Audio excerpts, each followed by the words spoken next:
বঙ্গোপসাগরে সৃষ্ট নিম্নচাপের কারণে আজও রাজধানী জুড়ে গুড়ি গুড়ি বৃষ্টিপাত হচ্ছে। ফলে চরম বিপাকে পড়েছে খেটে খাওয়া মানুষ আর অফিসগামী যাত্রীরা। গেল ২৪ ঘন্টায় রাজধানী জুড়ে ৩২ মিলিমিটার বৃষ্টিপাত রেকর্ড করা হয়েছে। আবহাওয়া অফিস বলছে আগামীকাল থেকে বৃষ্টির প্রবণতা কিছুটা কমে আসবে। বৃষ্টিতে ভিজে যাচ্ছি, মানে কোনো কাজকাম করতে পারতেছি না, বাসাতে বেরোতে পারতেছি না, করতে পারতেছি না আর কি। বৃষ্টির জন্য অনেক সমস্যা হচ্ছে সবারই। কক্সবাজারের মানুষ অনেক ভোগান্তিতে পড়ছে এই বৃষ্টির সমস্যা। বৃষ্টির কারণে মানুষ অনেক সমস্যায় আছে। বাস পাচ্ছি না, আবার রাস্তায় জ্যাম, তারপরে জায়গায় জায়গায় পানি।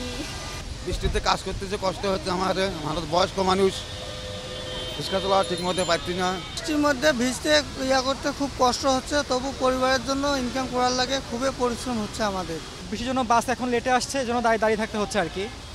সকালে আসছিলাম একটা ভাইবার জন্য, তখন আসতে যাওয়া ঝামেলা পথে হয়েছে, বাস ঠিক মতন পাই নাই। বৃষ্টিতে অনেক কষ্ট, ভিজে গাড়ি চালাইতে। আমরা গরিব মানুষ, কি করব, আমরা বর্তমানে গাড়ি নেব।